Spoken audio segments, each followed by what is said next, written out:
If you ask somebody, what do you really want? And they're like, I want a big house. I want this fast car. I want $1 billion.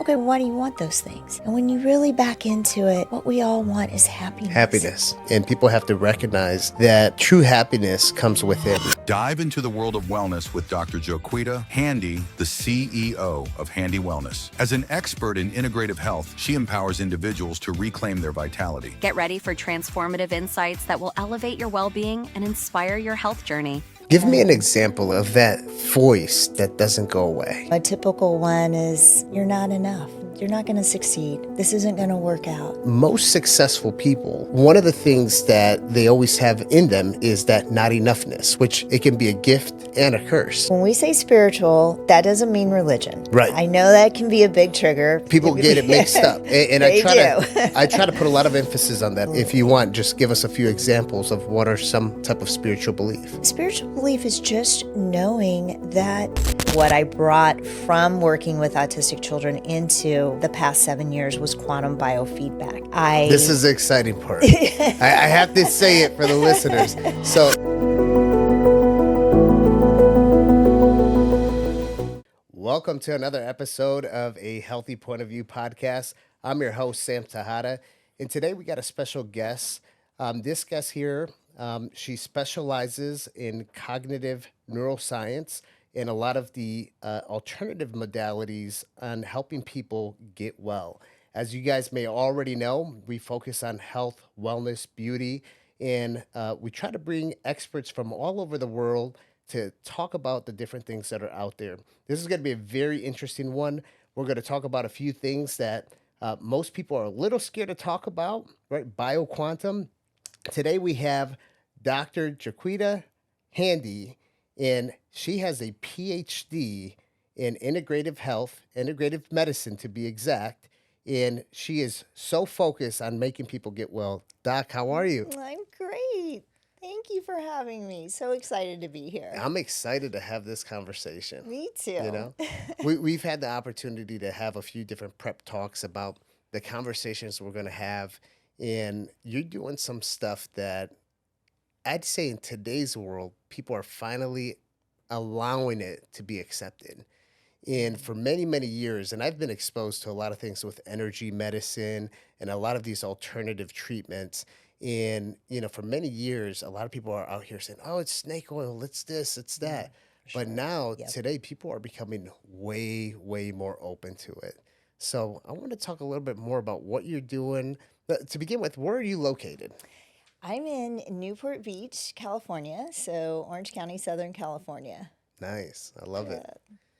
So you have a specialty that you've been putting people through different treatments and coaching, right, with psychedelic therapies and different fungi that you're utilizing. So what is it that you do exactly with the psychedelics? We're, just like you were saying, working with coaching, working with several different modalities. I know psychedelics are still a gray area. I'm hoping that the legalization will come through. But one of my favorite therapies is working with internal family systems. Dick Schwartz developed that back in the 1980s. It's a psychological approach. It's also named from his latest book, No Bad Parts. Okay. So just recognizing that, you know, they're just like our external family system, everybody serves a part. The same thing is true with our internal family systems. And we developed those parts.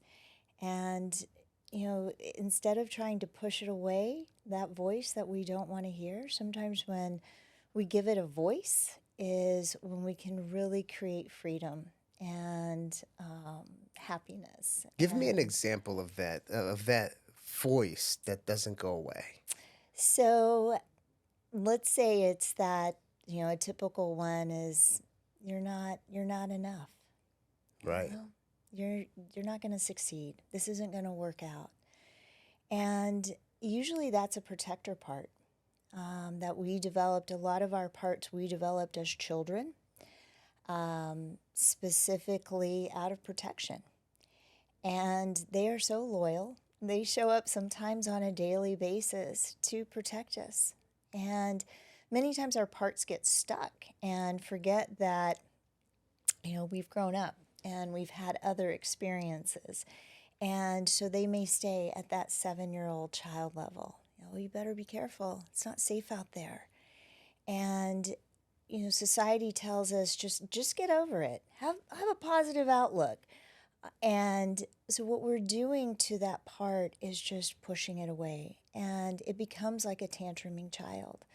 I have 5 children, and as they're all grown now, but as children, a lot of times I didn't understand why, especially as teenagers, like why they were losing it. But that didn't matter. My job was just to show up and just love them. Right. And just say, hey, I don't understand, but that's okay. And that's a conversation that we can have with our parts. And so many times that's a foreign concept of what, I'm supposed to talk to this part. I'm supposed to have a conversation. And so IFS just provides a structure. It provides a model of what does that conversation look like? What does this part want you to know? Right. One thing that you brought up that I can resonate with, you said that the inner child that's in you. And my business mentor, Tejada, he actually just published a book called Not Enoughness. And you just brought up not enough. And this is a topic that we talk about all the time of since we were kids, we were always told that's not enough. You got to keep on doing. And most successful people or people that are, really succeeding in life, one of the things that they always have in them is that not enoughness, which it can be a gift and a curse, right? Yeah. It can really drive you to where you need to be, but at the same time, you can lose yourself throughout that process.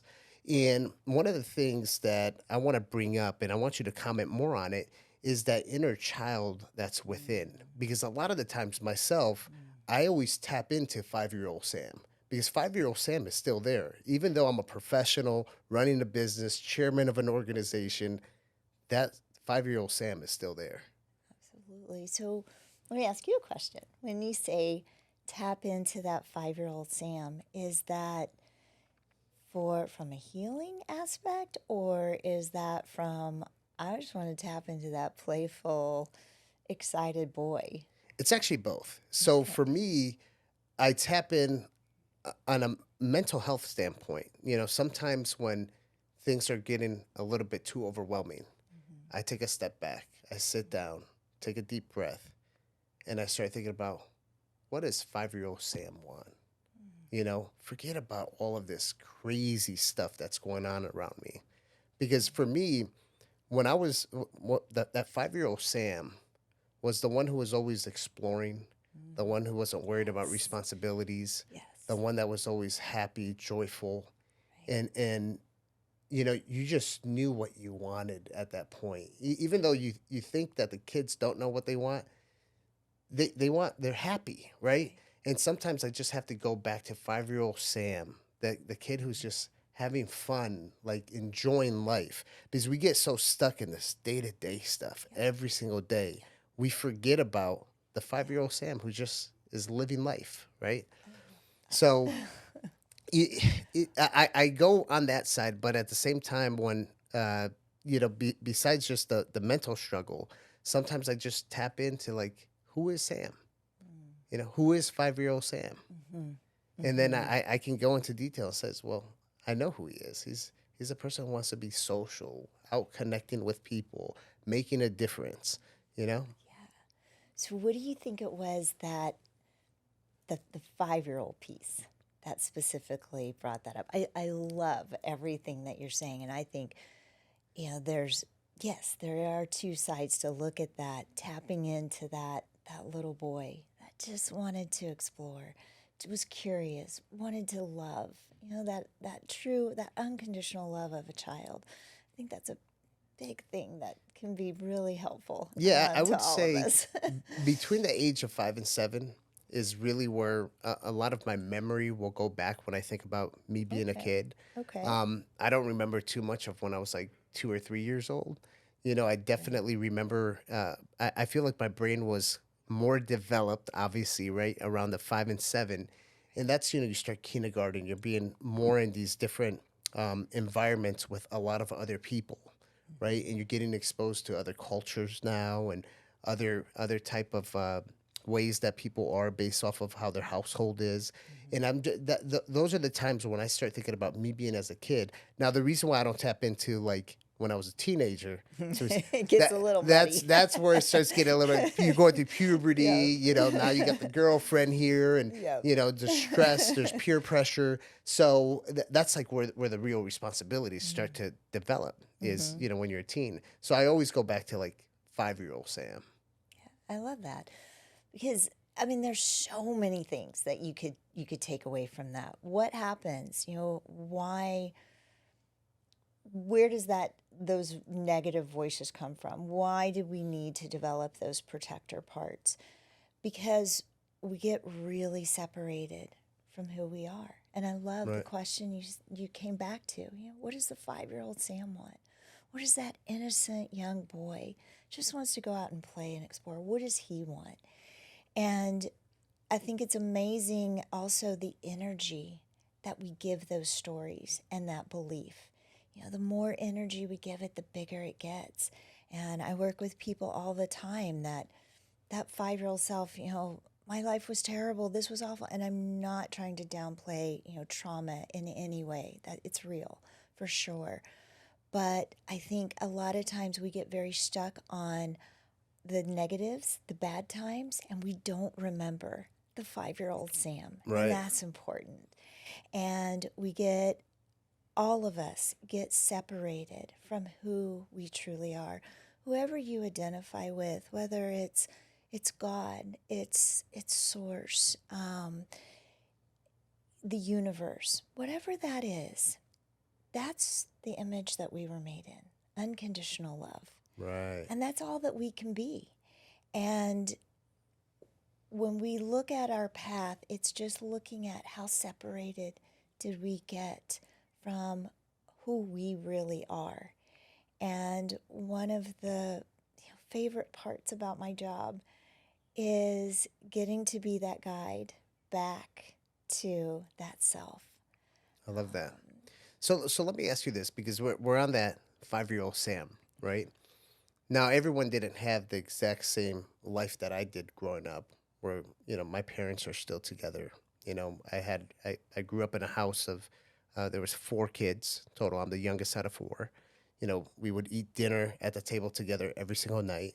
So some people had a very broken household, right? Where there are kids, or should I say, there are people that have a lot of childhood trauma, and they've never been able to heal from that childhood trauma.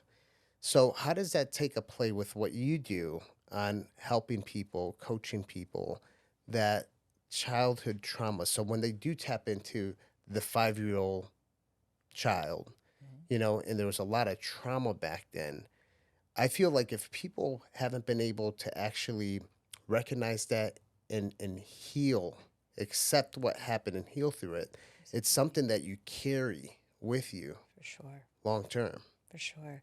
Those parts in the terms of Dick Schwartz, they become exiles, they become firefighters, and they become huge protectors.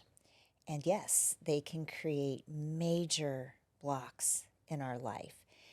And so in looking at internal family systems, the way that I approach it is creating that space first. And again, turning down the intensity of the energy that we've given it. And so being able to say, here is Sam today, Right. and here's the 5-year-old Sam. And just starting off with what I do is just start off with a simple question. What part wants to have a voice today? And it may be 5-year-old Sam. It may be a completely different part.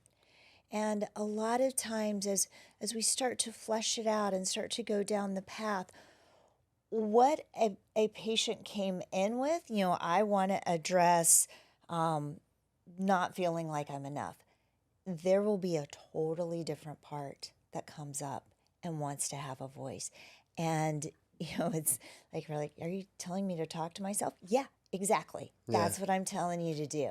Right. And I know that that's, not considered in society to be maybe appropriate, but those conversations can be amazing. What do you want me to know?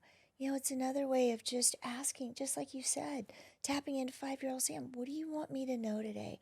Another way we can look at that is really talking to our heart, talking to our soul.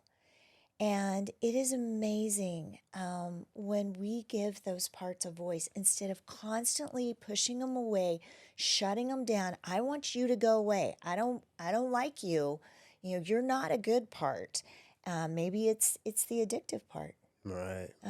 Maybe it is the really sad part. And it can feel very intense to look at it. But we create that safe space, that safe container by creating space and just saying, you're the parent, you're in control. And let's, how would you parent this 5-year-old part, this 7-year-old part? You're not going to come in and yell at them and be like, what are you doing? Right. What's wrong with you? You're going to be like, hey, buddy, I may not understand what's going on, but I'm here. And I just want to give you a hug. Sometimes our parts, we've ignored them for many, many years, maybe 30 years. Right. And they don't always trust us. And so they might kind of be like, whoa, no, what are you doing? That's okay. I'm here. I'm here, and I am devoted to showing up every day. If that's what you want, let's have this conversation. Tell me, what was the event? Maybe we don't even remember where this part came from. What was the event? What happened? And in those conversations, we can then allow that part to shift back into who it was really meant to be. What is that? A loving part. Absolutely. So one of the things, and you just mentioned again the loving part and the part of self-love as well. Earlier you mentioned that. What kind of effect does having a spiritual belief have on the results that people have when they talk to that voice? That's such a good question. I think it's everything. And when we say spiritual, that doesn't mean religion. Right. I know that can be a big trigger. People get it mixed up, and They do. I try to put a lot of emphasis on that, and I'm happy you brought that up. But spiritual belief can mean many things. I mean, if Absolutely. you want, just give us a few examples of what are some type of spiritual belief.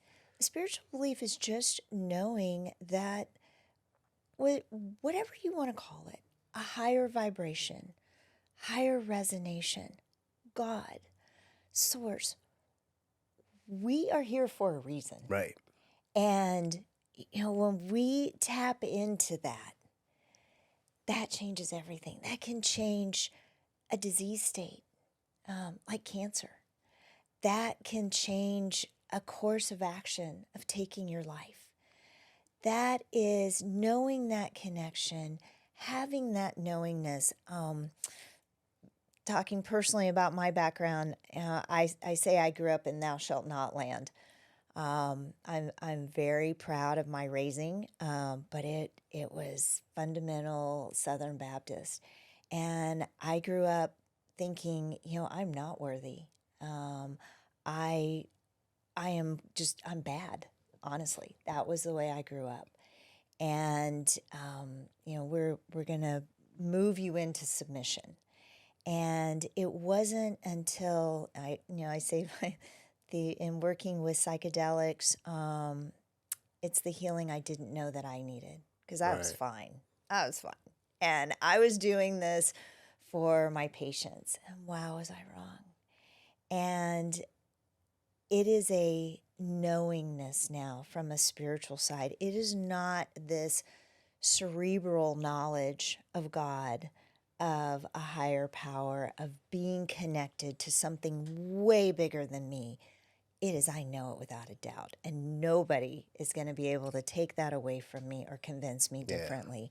And so when we have that knowingness, that groundedness, that's flow. Yeah. You know, if you ask somebody, what do you really want? And they're like, oh, I want a big house. I want this fast car. I want $1 billion. Okay, well, why do you want those things?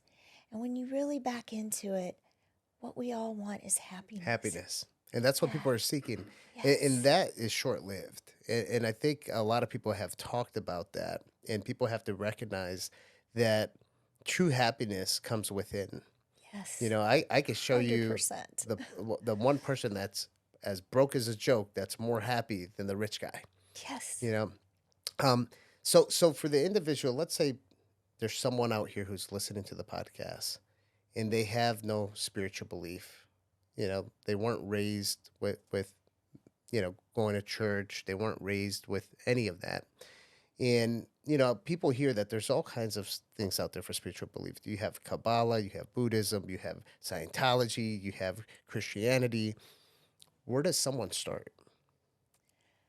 I think you can start just as simple as asking, what does my soul want me to know today? And just listen. Just listen. And if you get zero, you're like, I'm not hearing anything. Just start by being grateful. Gratitude is the fastest way to make a shift. Just start. Maybe it's in automatic writing. Thank you. Thank you that I'm here. So like journaling can really help kind of create some of that connection that you need with yourself. What about doing things like breath work or meditation? Huge. It's what I took the red eye here today, and I had, after a couple of hours of sleep, I'm like, whoa, and that's exactly what I did. I went in, I did an hour-long breathwork meditation session, somatic breathwork. One of my favorite molecules to work with in psychedelic medicine is 5-MeO-DMT. Okay. It's also known as the natural medicine of it is bufo, which comes from frogs. I don't personally use that one. I have an issue with frogs being harmed and overused. So this is the analog version of that. They're doing some amazing research. A lot of universities are looking at it. Oxford, Harvard, Yale. Where they're mapping DMT in the brain. And it is the only medicine that we have in our body. Like somebody using cannabis, we have endocannabinoid receptors that react to cannabis, but we don't have cannabis in our body. Right. We have DMT. And we thought that it only came from a release in the pineal gland. It's also called the God molecule because it is released when we die. Interesting. And it's released in somatic breath work. And when we combine that with IFS, internal family systems, it just creates this laser focus of what is that part that needs healing, that needs to have a voice. I am connected to a higher consciousness without a doubt. Right. And that's one of the biggest things that I tell my patients is, in working with this, it's not that you will wonder, is there something bigger? You will know. You'll know that there's something bigger. And how amazing to use your breath, right? It's always with you. It's free. It's just so gracious. It just shows up over and over and over. And to know that we can use that tool to access this amazing molecule. One of the things that we saw on brain scans was the pineal gland. And from EMFs, electromagnetic frequencies, which we are surrounded by, they're not going away. We are a technology-driven world. But the pineal gland gets calcified. When we looked at it on brain scans, it looked like somebody had poured thick, heavy cream over, that wonderful little gland right in the center of our brain, which is known as our antenna, our knowingness. And just with 10 minutes of somatic breath work, and when I say somatic breath work, I mean up-regulated breath work. So we're not trying to calm the nervous system, we're actually trying to ignite it. So that type of breath work, how is it? Is that when you're taking deep breaths and breathing quicker and getting the blood flowing? Yes. You know? Wim Okay. Hof is like, kind of the father of somatic breath work. He's all about breath holds. And then you hold it, right? Mm-hmm. And then I've seen people that actually like squeeze their hands, Yes. and then Yeah. you hold it, and then you release. Yep. You know? Push Yeah. that energy up. Some people can get, I always say, let's try it together first because it can be a little scary. You get really cold. Yeah. That is the release. That shows you you're doing it right. That's the release of DMT. You might get, T-Rex hands. It's good to do it laying down because you might get really lightheaded. All of those things are just clues you're on the right path. And 10 minutes of upregulated or somatic breath work can release that calcification. It releases DMT, which breaks up the calcification in the pineal gland. Yeah, there's a wonderful app. It was one that I was using. I've used it for about 3 years called Othership. And Othership. it's a husband and wife. Wim Hof has his technique of breath holds, which is amazing. Highly recommend it. He has a YouTube that's a 11-minute morning breath work. And it's a Okay. great place to start. Nice. Othership, I tend to get bored easily. Othership is a lot of different breath work combinations, and it's really easy organized. Like you just open up the app and it'll say up, down, or all around. Okay. And you click on that, and it may be like in my morning meditation, a lot of times I may just have 6 minutes, 8 minutes. There's a breathwork session for that. And I can click on that one. Today, I want to go a little deeper in preparing for this podcast. I did a 56-minute breathwork meditation session. That's awesome. So Do you always do guided meditation, or do you do? I don't usually do guided meditation. This one was just kind of all together. One of my favorite on Othership, speaking of guided meditation, is called Heart Opening Journey. Oh my gosh, that one's beautiful. So it's 15 minutes of somatic breath work and then 15 minutes of just, loving yourself. Gratitude back to yourself. And it is in a guided meditation. That's amazing. So I went for years trying to just do self meditation. So my business mentor from the beginning, Dr. Robert Willix, who was a former heart surgeon, who went into energy medicine, actually became a shaman, studied with the natives in Peru. Oh my goodness. And he was one of the founders of functional medicine. Unfortunately, he passed away right before COVID at the age of 80. But Dr. Willix was really big into meditation and about the importance of getting your mind into those delta waves and, really resetting the mind, bringing it, especially for the people that are nonstop, getting it to actually calm down. And I went a while trying to do meditation on my own, and I just felt like I wasn't really tapping into what I was supposed to tap into. And it wasn't until I started doing guided meditation where I actually started feeling more relaxed. And one of the tools that I use now is called Brain Tap. Oh, love Brain Tap. Dr. Porter? Yeah, Dr. Porter. Yeah, he's a personal Yeah. friend. Okay. Yeah. I've worked on a few projects with him and have spoken on the same stage as him many times as well too. And I use it, and I have the whole headset with the light therapy, Beautiful. in the ears and also over the eyelids. And by far, I love it. I love his technology. There's a lot of science behind it. So and now he's including some regular music with a lot of famous artists that are out there, where now he's playing certain frequencies and whatnot through those songs. Yeah, So. Brain Tap's amazing. We're actually talking next Wednesday. Awesome. Yeah, we've been friends for over 10 years. I've used Brain Tap in the schools I built for autistic children, in our practice, in our wellness practice in Newport Beach. It's an amazing, amazing tool. I think one thing that you touched on with meditation is just, what am I supposed to be doing?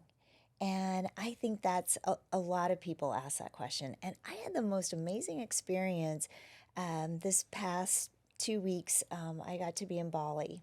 Oh, And nice. it was wonderful. And I worked with 5 different healers. And one of the healers was asked me to do, she wanted to guide me through a meditation. And it was so helpful and so healing. She said, you take on a lot of energy that doesn't belong to you. Probably working with patients, working with, biofeedback and things like that. And I'm like, yeah. And she was like, and it lands right here. And she was Ooh. right. Yeah, She hit it right in my She shoulders knew and it. in my low back. And do you have some kind of pain, stress that you usually feel Yeah, there? I call it my little friend. I have a bump that's right here because of it. And I'd always blamed it on scoliosis, but I didn't have scoliosis as a child.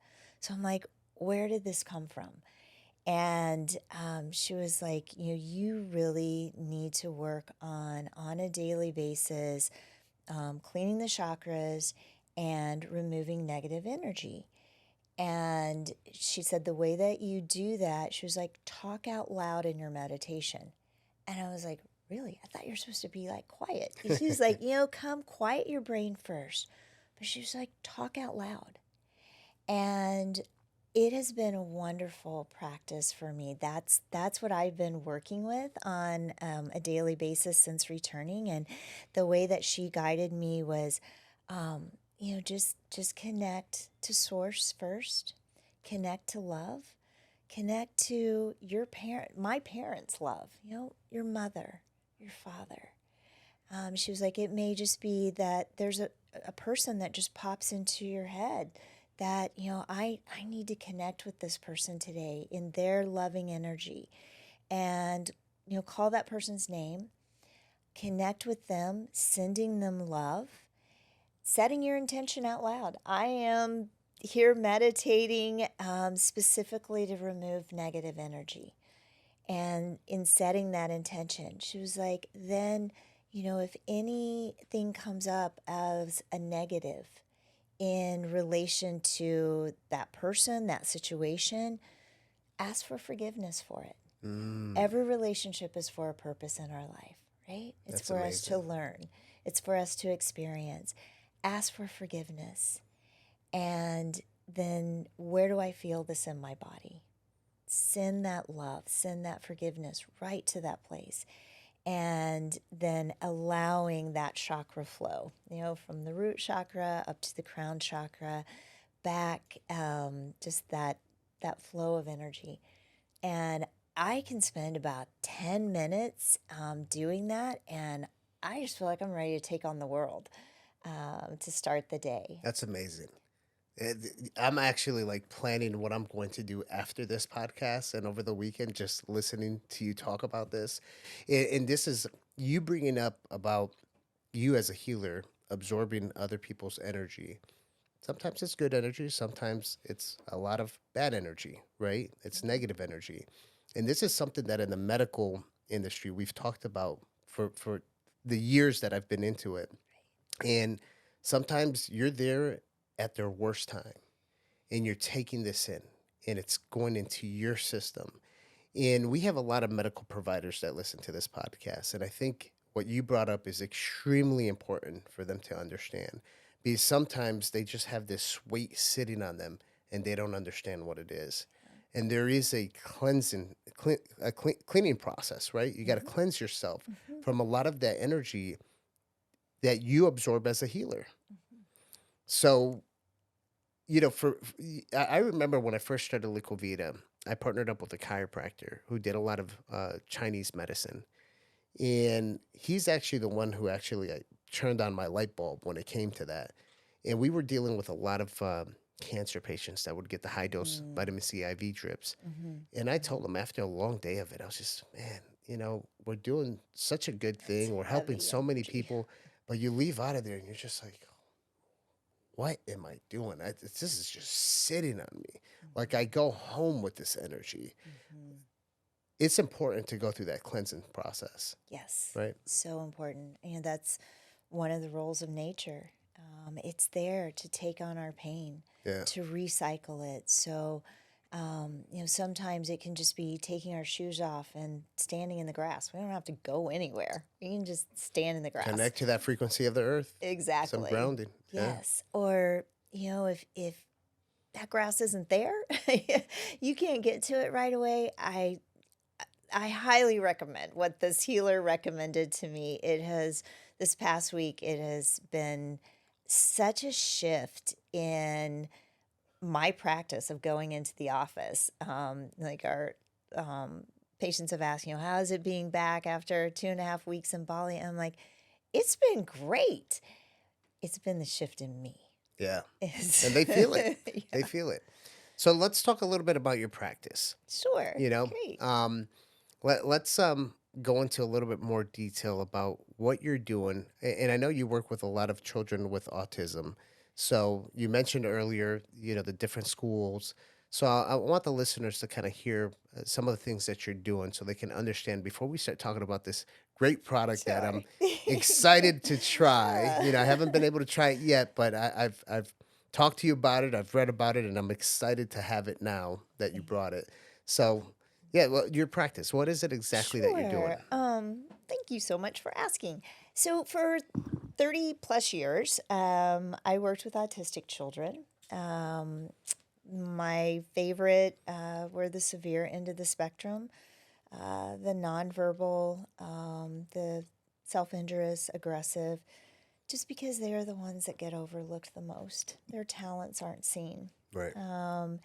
And, fast forward 30 years, I developed curriculum. My passion was seeing them be successful in the classroom. I always combined language therapy, working with cognition, and nutrition. What made you go into that field specifically?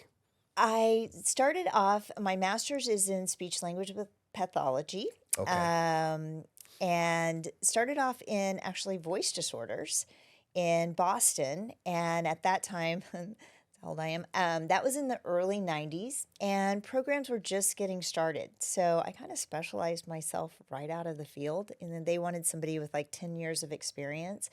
So I shifted over into the Boston Public Schools. From there, I went into the New York hospitals. Okay. And from New York, moved to California. And when I moved to California, the model that I had been trained under in New York, which was very much of an integrative model in pediatrics, working with occupational physical therapy, everybody trained. It's not that way in California. And so I was quickly told, oh, no, that's not your lane, move aside. I'm like, this isn't going to work really well for me. And so when we moved to California, I was actually 8 months pregnant with our second child. And it was the obstetrician that I had just met. He was asking me what I did. And, I was kind of disheartened at interviewing. And he was like, I need to introduce you to a child development specialist. He did. And we went into private practice together. And it was beautiful. It kind of gave me the playground to explore. Awesome. And to work with a lot of amazing, amazing doctors in the area of autism. And what I quickly saw was the connection between the gut and the brain. And I went back to school and started off in first traditional nutrition. That didn't align for me, and so I went more in the natural, and just started taking class after class, this certification, that certification, and it morphed into in 2012 getting my PhD. Amazing. And it said that your gut is actually your first brain. It is the Right. microbiome, Yeah. yes. And autistic children have taught us that. They have been our teachers. They were the first ones that showed us about gluten, and they've shown us that about our food, the toxicity of our food, our medication, our vaccines, our environment. And A lot of these environmental toxins, which huge. that's something that I have to bring it up on this podcast because, obviously we just had an election. Yes. And part of that election, Donald Trump won. And we have Robert Kennedy Yes. that is totally pro what we do, right? And wants to Yes. get rid of a lot of this corruption. And I keep on telling people this is like our industry winning the lottery, right? All this crap that's been getting people chronically ill needs to be cleaned up, especially our food. Yes. So, what do you think about this MAHA movement, Make America Healthy Again? I am a huge fan. I'm not big into politics. I've always been taught, that's that and religion are two things you never know what you're going to get when you're in a crowd of people. But I'm a huge fan of Robert F. Kennedy Jr. I have been on the stage with him at Autism One.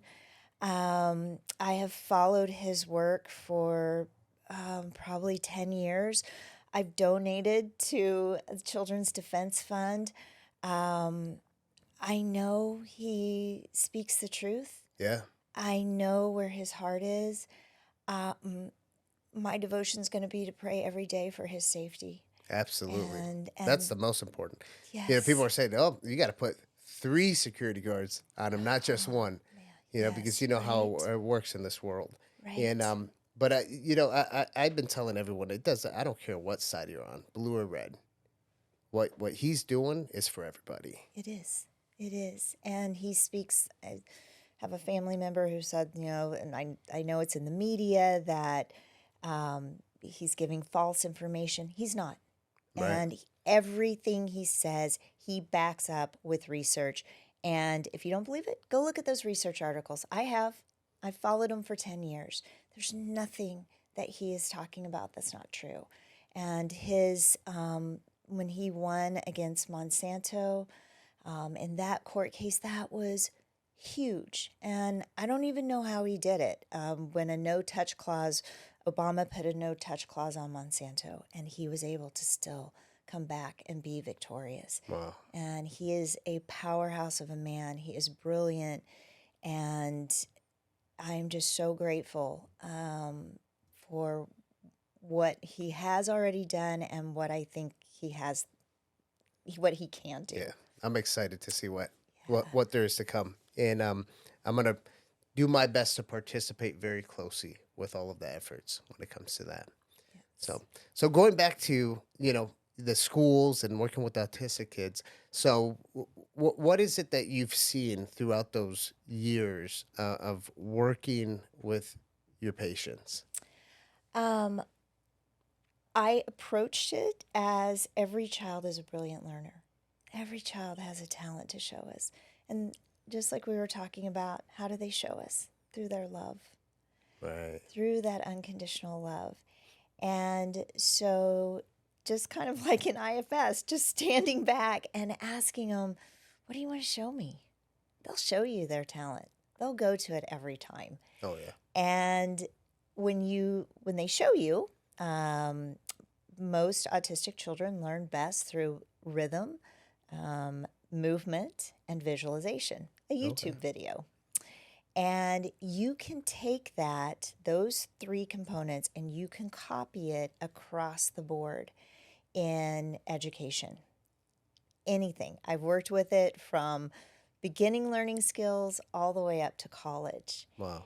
And then I brought in, so that was kind of the cognitive side that I worked with, and working one-on-one with teachers and parents, and just saw those children who were nonverbal be able to have a voice, not necessarily in speaking as we know it. One of my patients taught me heart talk. We talk through our heart. That's amazing. And wow, wouldn't it be nice right now if we had more heart talk? And so in showing their learning talents, we were able to connect that to voice, whether it was actual audible voice or just voice through the heart. And they were able to have that place, be recognized. Some of them were able to graduate from high school. go on and have a job and have that satisfaction. But again, every single one of them left an impression on my heart, taught me something, and created the person that I am today. And the compassion and the love that I can approach every patient with.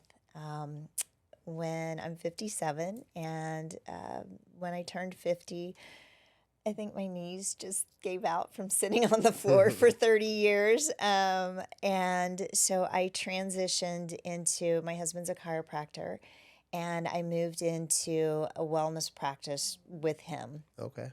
And so I gave up the school side, still work with autistic children, love it, but began working with, more just typical cases. When I say typical, just meaning wellness cases, working with cancer, thyroid, diet, all of those things, and then combining that with the wellness practice that my husband had as a chiropractor, or non-traditional chiropractor. And that has been a wonderful path. What I brought from working with autistic children into the past 7 years was quantum biofeedback. This is the exciting part. I have to say it for the listeners. So the bioquantum neurofeedback, Quantum biofeedback. quantum biofeedback. Yep. So, and you were telling me earlier that you could do things through telemedicine as well. How does this work? So, I'm not even sure how old it is. I know it's 40 years plus. And I brought it into our practice in 2007. The first time I saw it used was actually with a doctor from India. And I'm like, oh my gosh, this could be autistic children's voice. And it was, time after time after time. Wow. I can tell you so many stories about how it worked. And moving fast forward now in just using it, it works through quantum physics. So it's called biofeedback because when somebody is in person, we can use electrodes to have that biofeedback piece. But it also works on quantum physics. So Einstein called that spooky science. There's no time and place. And he called it spooky science because he said, how can two cells on opposite sides of the planet interact? And about 3 or 4 years ago, NASA, for the first time, was able to capture that in a photograph. Wow. So if you Google Einstein's spooky science and NASA, and you'll be able to see these two cells on opposite sides of the planet, and they're interacting. So that's how... Now, are these cells related to each other? Or? Yeah. Okay. Yes. And so if we go back to, spiritual connection, our connection into the cosmos, something greater, that's all it is, right? We are electrical chemical beings. Yes. Everything that we are doing, we're interacting with. We're just not aware of it, but we're interacting. Frequencies, right? Yes. So now in functional medicine, what's becoming a very up and coming recognized medicine is energy medicine. What are we working with? Vibration, right. Energy. Yeah. Whether you're using a laser that's giving off energy, whether you're healing with your hands through energy, Reiki is an amazing science that teaches that. And even some of the medications that we give are different. What they do is put out different frequencies. Absolutely. And even some of the IVs that we're doing, or even the EBO2, we're putting it through different light therapy, which what it's doing is feeding certain frequencies to create that healing component. Absolutely. On it. Yeah. So homeopathics, frequency medicine. Yeah. Yes. This is something that people have to look further into and understand it. But in my opinion, and this is my personal and professional opinion, it's the future of medicine. I think so too. We can, and it's becoming more, at least for me, I feel like it's becoming more accepted. You know, when I first started using it in 2007, people were like, what is this? This is voodoo. This is witchcraft. Right. You know, how are you knowing? Because the information that would come up, it would be like, yeah, this is right, but how'd you get that? I'm like, whoa, I'm not okay with this. And another huge piece of it is, you know, as a practitioner, my trust in myself.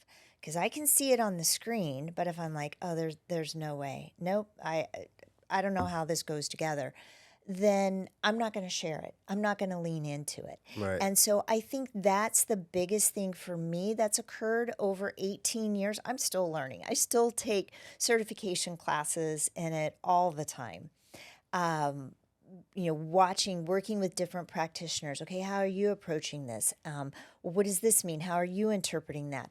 My background in medicine affects how I see it. Now that I've started working on more the emotional side and the psychedelics, those pieces are coming up on that screen and better able to interpret it. So it was more my comfort with myself and my own knowledge plays into the how well you're going to be able to read that screen. Amazing. Amazing. I love it. Now, you mentioned psychedelics, right? So I'm a big fan of microdosing shrooms. And some of the most creative things that I've come up with when it comes to business is when I microdose. Beautiful. And I just get to work. My mind just starts firing off. What are some of the things that you do with the psychedelics? Microdosing is a big part of it, with mushrooms, with LSD, working with 5-MeO-DMT. That could even be considered a microdose because what we're working with is titrated pens at a low dose, 1/16 of a molecule. Okay. So that, again, could be considered a microdose. I think the biggest thing for me in working with psychedelics is, again, the intention behind the use of the medicine. And I hope, going back to, RFK Jr., and one of the things he's promised is the legalization of psychedelics. Right. And I'm part of a nonprofit microdosing collective, which is all about working with the legislation. And, through cannabis, we saw all the things that we did wrong. Right. And hopefully learning from our mistakes is kind of the foundation of microdosing collective. There's a lot of attorneys in the space and a lot that worked on the Colorado, put up their own funds Right. on the Colorado legislation. And so hopefully in that collective, we will see the proper legalization with the right intention, with trained Professionals behind yes, it. Yeah. yes. I think that's important. that certification. Right. Yes. Having that foundation. So I love it. Now, let's talk about the product. You know, the product that you have here, you put a lot of time and effort to develop this product, and I'm excited to try it myself. So why did you decide to put this product together? It actually came from an obsession with the Johns Hopkins research that the documentaries now, been written about how to heal your mind. And I probably read that book about 4 times, right when it came out. And I was obsessed with the science. I'd never been one, everybody's like, oh yeah, I tried mushrooms in college. I didn't. And so it was the science. How was this working on the brain? And one of the things that, going back to spirit, that impressed me so much about the scientists working in that study is there were atheists, agnostics, every religion, and every single scientist said at the end, without a doubt, there is a God. And I'm like, okay, Wow. if there is a medicine that creates these changes in the brain, new neural pathways, healing addiction, healing by 70% change in addiction, healing depression, anxiety. And we cannot say those things about our pharmaceuticals in that realm. I'm like, and at the same time, these scientists are saying, without a doubt, there is a God. I want to know more about this. I want to be a part of it. And so when the pandemic hit, I just saw a huge decline in my caseload. I kind of always prided myself of, my patients aren't on medication. And that changed. And I had teenagers, trying to commit suicide. Wow. And so I knew it was time to stop reading about it and do something do about it. something Yeah, about it. absolutely. So that's where this formulation came from. I felt that I needed to honor, again, the intention behind it, from the label to the medicine in it. It was important for me for that intention to be there. And so in that role, an important place was honoring the children who had taught me the most. That's and amazing. Those ASD kids. So ADAPT is the most researched adaptogens for ASD. And every time I say that, people are like, oh, well, then that's not for me. I don't have ASD. Okay. What is ASD for the people that don't know? Autism spectrum disorder. But what are autistic children here to teach us? They're here to teach us what doesn't work for our bodies. So what works for them works for everyone. So when I formulated it, it was important for me to know that it was safe, it was clean for autistic children. And in doing so, it would work for everybody. It is our top seller product. Amazing. And so it works on anxiety. I've seen it with my own caseload in front of me stop a panic attack in 15 minutes time. Wow. And so it is for anxiety, it is for memory, and it is for REM sleep. Most of us are not getting enough REM sleep. Some of us aren't getting it at all. REM sleep is the most when the glymphatic system, which is your lymphatic system of your brain, cleans by 60%. So in preventing Alzheimer's, dementia, overall the brain fogginess, just brain health, it's really, really important. And there's different data points, like the Oura Ring, that you can actually utilize to manage and see the improvement from the product. Yes, right? We've personally playing around with it with my caseload. We saw changes in REM sleep in 48 hours. We That's went nice. to efficient REM sleep in taking ADAPT. So ADAPT can be taken day or night, and then Enrich is all daytime. Again, going back to my autistic kids, I felt it was important to honor their parents because they had taught me so much also. And they're on the front lines every day. And when we did in 2009, I worked with the Brain Treatment Center, and we did a lot of brain scans. And the results showed that 1 in every 2, so about 50% of the parents with autistic children, especially on the severe end of the spectrum, those parents have PTSD. So these are the most, Enriched is the most researched adaptogens for PTSD. So it's mood elevation, it's energy, and it's focus. My youngest son he's a lacrosse player, so is our oldest son, but a lacrosse player in college, and he may have been a little superstitious, but he wouldn't play a game without taking Enrich because he just felt that it gave him so much better focus as a goalie in lacrosse. So it's great for sports, great for even just, at the end of the day, if you're tired, you need to go out with friends for dinner, and you're like, I can't. Just taking 2 Enrich, and you'll just feel that uptake. Not like caffeine, just I'm on. It's like a good sense of liveliness, right? Yes, that Nice. grounded. So no attention. caffeine in the no product. Caffeine. Awesome. No. Awesome. No. In that product, I know you mentioned with the athletes, is this something that would pass the WADA and WUSADA list and all that? 100%. Amazing. Where can people find this product? So the website is mybrilliantblends.com, and we're just on Amazon as of this week. Awesome. Congrats. So you can also get it on Amazon, and we hope to be up on a Walmart really soon too. Amazing. Amazing. You got some great stuff happening here. So, Doc, got a great product. You obviously are a healer who's doing many, many great things and healing many people and getting the word out there. You know, if there is one thing that you can leave someone who's listening who might be struggling with something that we talked about today, what is that one thing that you can leave them with? Oh, wow. Thank you for letting me share that.